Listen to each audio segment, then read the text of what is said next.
Tip 99. That ship has sailed. Dialogue. Hi Days.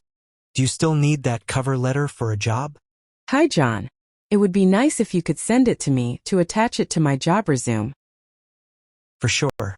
I'll send it to you by email. Great. I heard they need a secretary for the Human Resources Department at BMS. That ship has sailed. Are you sure? Yes, I've tried to apply for this job, and the vacancy has already been filled. I'm sorry to hear that. No problem. Tomorrow I'll attend another interview. Maybe I'll get lucky. I'm sure everything will be fine. You have a lot of experience. You're very kind. Good luck tomorrow. Many thanks. Exercise. Answer. What does John offer to Days? A cover letter to her job resume. Does Days have her job resume ready? Yes, she does. What about the secretary vacancy for BMS? That ship has sailed.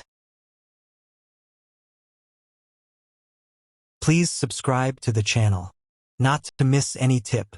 Please share it to your friends.